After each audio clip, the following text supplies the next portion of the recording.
이재명 정부가 주식 대주주의 기준 50억 원에서 10억 원으로 낮추는 첫 세제 개편안 내놨지 않습니까? 바로 다음 날 코스피가 급락했어요. 그러니까 대주주 양도소득세 하향 반대 청원에 동의한 국민이 오늘 결국 9만 명을 넘어섰습니다. 그러니까 어느 바보가 지금 이런 상황에서 국내 주식을 투자하겠느냐, 개미 투자자들의 분노 계속 나오고 있는데 우리 최병천 소장께서는 이 부분에 대해서는 어떻게 생각하세요? 대주주. 네, 지금 이 대선이 있기 바로 전까지 주가가 2,700이었어요. 네네. 그런데 어떤 큰 경제적인 별다른 이유가 없었는데 정책 변화에 대한 기대감 때문에 3,250까지 올라갔거든요. 네. 그런데 실은 이번에 이제 세제 개편 여러 가지, 실은 이것 말고도 여러 가지가 있었는데요.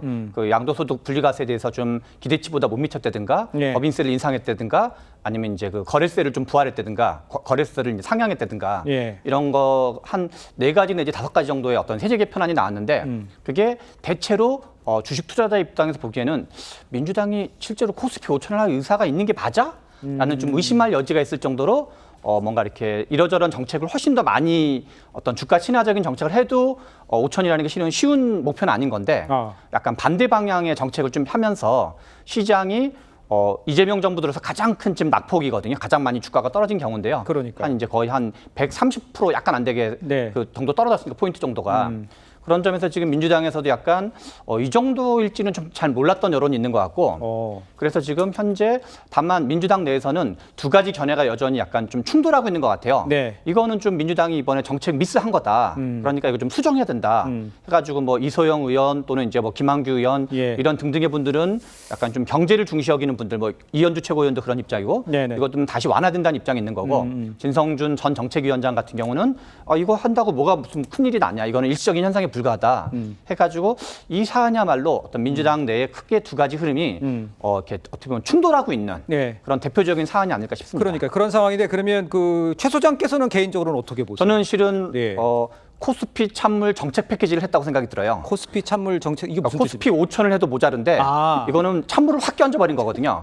올라가는 저는 거에 찬물 끼얹은 상황이다. 저는 그리고 이게 실은 앞에서 말씀드린 것처럼 2,700에 3,250이면은 예. 지금 전 세계적으로 가장 가파르게 올랐어요. 다른 나라와 비교했을 때도. 네네. 그런데 실은 이 정책을 다 보면은 민주당과 이재명 정부가 실제로 코스피 5천 할 의사가 있는 게 맞아? 라는 약간 좀 펀드멘탈한 의문을 제공한 거기 때문에 저는 이거는 민주당 차원에서 어떤 숙고를 해가지고 예. 그게 지금 김병기 원내대표가 됐건 정청래 당대표가 됐건 잘 협의해가지고 뭔가 좀 전환적인 걸 주지 않으면 예. 일종의 정책 예. 변화에 대한 기대감 때문에 주가가 상승한 거기 때문에 정책 변화가 이게 실은 별거 없는 거였네.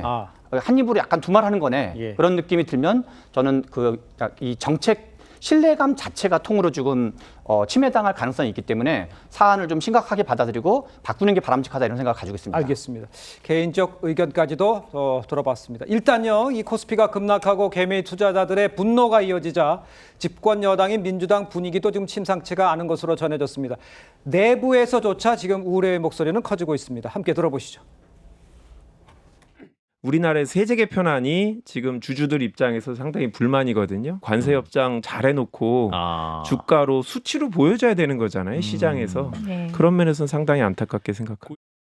주식 양도세를 50억에서 10억으로 내리는 거에 대해서는 앞으로 추가 논의를 통해서 조정 가능하다 이렇게 보시면 될 것 같습니다. 자, 일단 오늘은요, 이현주 최고위원이 투자자와 싸우는 모습 바람직하지 않다. 이렇게 또 우려를 표했습니다. 그러니까 이제 김병기 원내대표나 이 코스피 5천 특위 소속의 이소영 의원도 우려의 목소리를 내주고 있는 이런 상황에 아까 그 최병천 소장님께도 말씀해 주셨습니다만 이 진성준 정책의장 주식시장은 안 멀어진다 이렇게 반박을 하고 있지 않습니까? 자, 이 상황이면 그 윤기찬 변호사께서 보시기에는 민주당 내에서도 이런 얘기가 나오고 있다. 이러면 가다가도 멈추고 다시 한번 생각해봐야 하는 이런 타이밍이라고 보십니까? 그렇죠. 그러니까 그 대주주의 기준을 완화하는 부분, 강화하는 부분, 네. 이 부분이 정책 목적이 뭔지에 대해서 먼저 살펴봐야 될 부분이 있어요. 왜냐하면 대주주의 기준을 뭐 50억에서 10억으로 강화한다. 네. 이 부분은 실제 그렇게 되면 물론 세금을 내는 사람은 좀 늘겠죠. 네. 그런데 이게 코스피 시장이나 아니면 소액주주들한테 불안한 영향을 미친다는 거죠. 예컨대 소액주주들도 이걸 단타만 하는 사람들 대상으로 보는 거예요. 사고 팔고 그러면 단타만 하는 사람들로 소액주주를 본다 그러면 증권거래세를 낮춰야 되는 건데 높이잖아요. 네. 그러니까 앞뒤가 안 맞는 거고 그러면 10억이면은 장투하는 사람들, 가치주에 오랫동안 투자하는 사람들은 10억에 대해서 사실은 일반 소액주주들, 소액개미들도 해당할 수가 있어요. 예. 이걸 원래 장려해야 되는데 그럼 이 소액주주들을 어떻게 보는 건지, 소액개미들을 여기에 대한 이제 기본적인 여당의 시각이 있는 거고, 또 하나는 이렇게 되면 저희가 그 주주 명부 폐쇄일이라고 하는데 12월 30일 기준 그 이틀 전에 이걸 다 팔아요. 거기에 해당하지 않으려고 세금을 안 내려고 이 갖고 있는 분들이 다 팔아버립니다. 연말에. 그렇죠. 예. 그러면 진짜 대주주, 엄청나게 주식을 많이 갖고 있는 견제 대상이 돼야 되는 대주주들은 그야말로 소액주주들이 주주권 행사할 때 주주총회에서 견제를 못해요. 네. 자, 이런 여러 가지 폐해가 있음에도 불구하고 저걸 단지 이념적으로, 교조적으로 우리는 부자 감세, 부자 증세하는 사람들이야.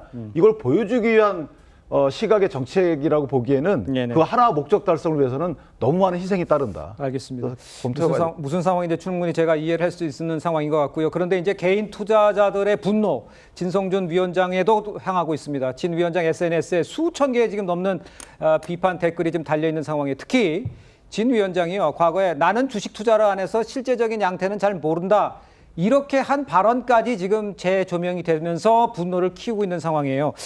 이 상황에서 우리 교수님 보시기에는 네. 그러면 민주당 내에서는 이 안에 대해서는 어떻게, 글쎄요, 뭐 발을 빼나 뭐 이런 생각도 어떻게 해야 된다고 보십니까? 아니 그러니까 뭐 정책을 하다 보면 오류를 범할 수가 있죠. 그러니까요. 그런데 문제는 오류를 범했을 때 그 오류에 따른 파장이 커지기 전에 네. 용기 있게 그걸 시정하는 것도 저는 하나의 정당이, 공당이 해야 될 태도가 아닐까라는 생각이 드는데, 예. 이번 이 지금 주식 그 뭡니까 이 양도세 이 부분에 대한 이 정책과 관련해서 크게 두 가지가 문제죠. 네. 첫 번째는 엇박자라는 겁니다. 대통령은 지금 코스피 5천 시대를 이야기하면서 지금 기업들의 밸류업을 높이겠다고 해서 상법 개정안을 통해서 예. 기업의 가치를 제고하는 쪽으로 지금 정책을 만들고 있잖아요.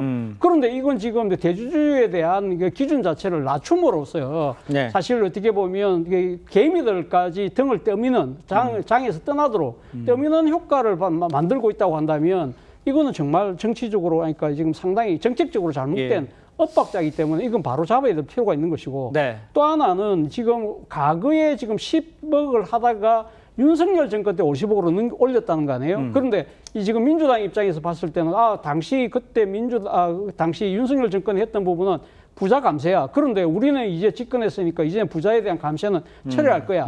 라는 식의 일종의 뭐랄까 교조적이고 원칙적인 것만 생각해서 그냥 아무 생각 없이 그냥 그거 이전 상황으로만 보고 나면 된다는 식의 생각인데, 예. 문제는 이 10억이라는 기준 자체가 현실성이 상당히 낮다는 것이죠. 지금 뭐 서울의 알겠습니다. 아파트 평균 예. 아파트 가격이 10억이 넘는 상황에서 아파트 한 채 값도 안 되는 이 주식을 갖고 있다고 해서 대주주로 이렇게 규정을 한다? 예. 이거는 상당히 현실하고 동떨어진 정책일 수 있기 때문에 네네. 이런 부분들을 생각했을 때는 저는 민주당이 용기를 낼 필요가 있다는 생각이 듭니다. 알겠습니다. 결론적으로는 대통령실 또 이재명 대통령의 결단이 필요한 상황인데, 지금 상태에서는 아직 고려하거나 이럴 단계는 아니다라는 얘기가 나오고 있다요, 대통령실에서.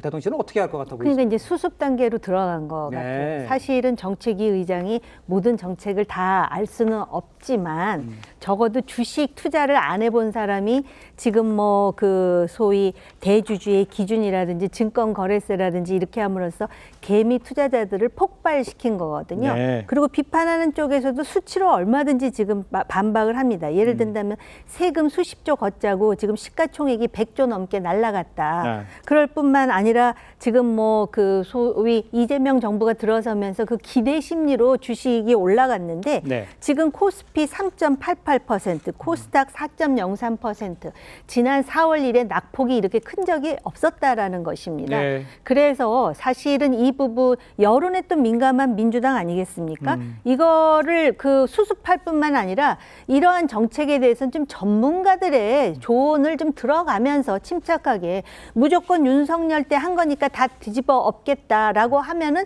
이런 패착이 생길 수밖에 없는 겁니다. 알겠습니다.